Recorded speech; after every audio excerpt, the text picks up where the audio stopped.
Un consultant, c'est quelqu'un qui est un générateur de liens, je dirais, qui fédère des équipes, qui sera capable de réaliser l'interface entre des personnes qui ont des objectifs ou, je dirais, des modes de fonctionnement différents. Et c'est avant tout quelqu'un qui apporte des solutions. Donc, je crois que la créativité, elle existe dès lors que vous maîtrisez en fait la méthodologie, quoi. Je pense que à la base, quelle que soit la mission, on retrouve toujours des invariants qui sont l'analyse de l'existant, qui sont le diagnostic, qui sont la proposition d'axes d'efficacité, de progression, et in fine, un plan d'action pour la mise en place et, je dirais, le transfert de l'information, de la compétence en interne. Je pense qu'on peut être créatif et justement la créativité, je pense qu'elle doit avoir pour but notamment d'améliorer le fonctionnement et de simplifier un petit peu le fonctionnement. C'est qu'en ce moment, on va dire que les règles comptables évoluent de manière assez importante, hein, et que je dirais qu'en matière de créativité, on peut penser qu'aujourd'hui l'activité elle-même est très créative. On attend de nous une ouverture d'esprit différente et peut-être des apports de connaissances qui sont d'autres secteurs et peut-être d'apporter ces connaissances diverses et les adapter à l'entreprise dans laquelle on évolue à ce moment-là. Les gens qu'on va embaucher en interne sont plus dans le quotidien, dans la démarche quotidienne, sur des travaux, etc. On n'a pas toujours le temps de prendre du recul.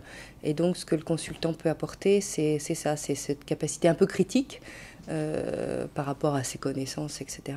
Alors, créativité, ça ne veut pas dire évidemment n'importe quoi. On met derrière beaucoup de choses. Mais je pense que utiliser les différentes expériences pour apporter une nouvelle vision, oui, tout à fait.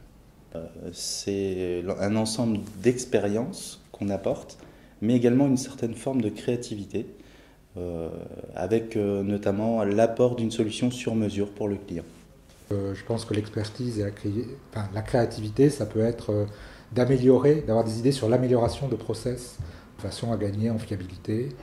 Donc on ne souhaite pas effectivement avoir des consultants qui arrivent un petit peu en cherchant à tout remettre en cause, voyez, en disant c'est moi qui est le meilleur, etc. C'est pas du tout le but. On cherche des gens extrêmement opérationnels sur des missions précises.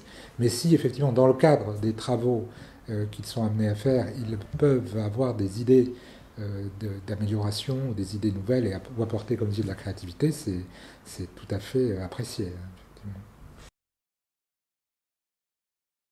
Donc c'est vrai que pour prendre un consultant qui soit opérationnel rapidement, il faut qu'il soit, on va dire, compétent dans le domaine comptable et puis compétent dans le domaine SI pour pouvoir être opérationnel immédiatement. Un bon consultant prend sur lui la réussite des objectifs ou l'atteinte des objectifs du client. Donc s'il n'est pas dédié à la réussite de son client, je pense qu'un consultant ne sera pas un bon consultant.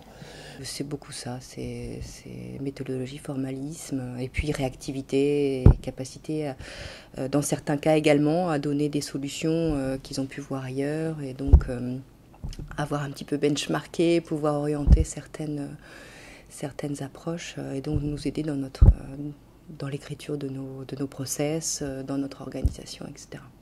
Là aussi, un consultant, c'est de sa responsabilité de dire à un client, attendez, oui, je peux faire ça, mais je pense que c'est une erreur, ou je pense qu'on n'atteindra pas tous les objectifs qu'on aurait pu atteindre, quoi.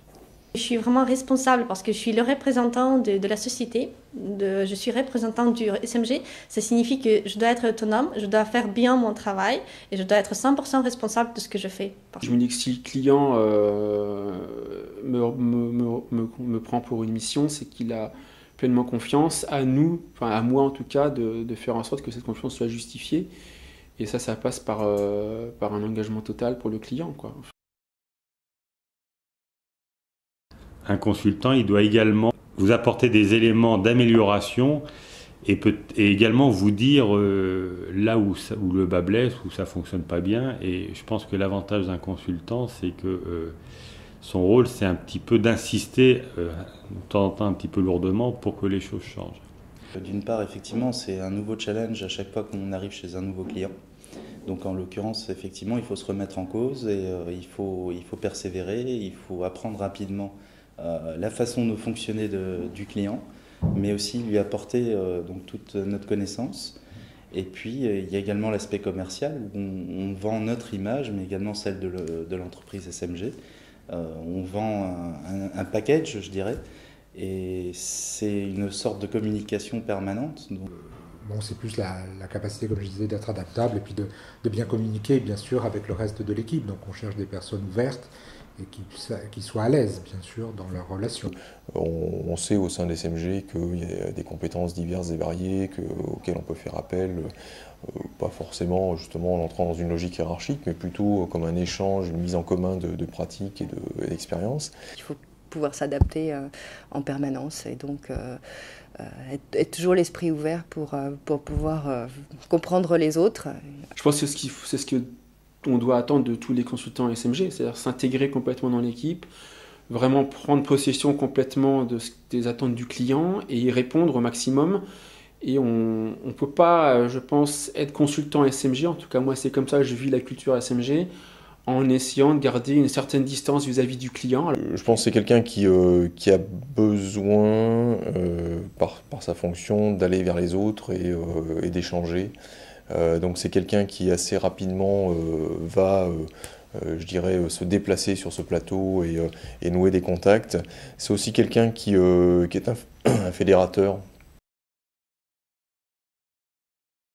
Un consultant, c'est vrai que c'est un petit peu quelque chose d'assez hybride parce qu'il faut avoir cette autonomie, cette capacité à se débrouiller seul et en même temps, il ne faut pas non plus s'enfermer. Savoir s'adapter, adapter son expérience passée avec toujours cette petite vision commerciale qui fait que le client va penser que SMG, ce n'est pas uniquement quelqu'un qui vient, qui s'assoit à un bureau, qui fait un job bien précis et qui s'en va. Pour moi, on est dans des métiers où ce qui prime avant tout, c'est la compétence. Quand il n'y a pas la compétence, la personne n'est pas respectée, qu'elle soit interne, qu'elle soit externe. En fait, c'est, je dirais, essentiellement réactivité, capacité de travail, adaptabilité. C'est les trois principales caractéristiques, je dirais, qu'on attend d'un consultant. Au-delà, bien sûr, de ses compétences techniques, comptables, qui sont indispensables. Pour moi, en fait, consultante, c'est quelqu'un qui a, je dirais, double compétence. D'un côté, c'est vraiment l'expertise, la compétence, les connaissances. D'autre côté, c'est vraiment la flexibilité, la possibilité de s'adapter super vite, la possibilité d'apprendre vite les choses. Donc, c'est vraiment d'un côté, c'est l'expertise, d'autre côté, c'est la flexibilité. Si le client est content, le patron est content. Quelqu'un qui est consultant, il va forcément devoir avoir une capacité d'adaptation et de se faire aux environnements. On attend d'un consultant, c'est trois choses. La première chose, c'est la compétence. La deuxième chose, c'est la disponibilité. Et la troisième chose, je pense que c'est un peu d'esprit critique. C'est l'avantage de faire appel à une personne extérieure qui est un petit peu nouvelle, qui a une vision différente de celle que vous pouvez avoir et qui peut donc vous apporter des éléments intéressants sur la façon de travailler. La créativité, c'est apporter ce plus qui fait que non seulement on atteint les objectifs, mais que le client se dit oui, voilà, quelqu'un qui a compris mon business, voilà, quelqu'un qui a compris comment je fonctionne et qui est allé un peu au-delà de ce que j'attendais en ayant le petit plus qui est... alors on appelle ça de la créativité, on appelle ça de l'expérience.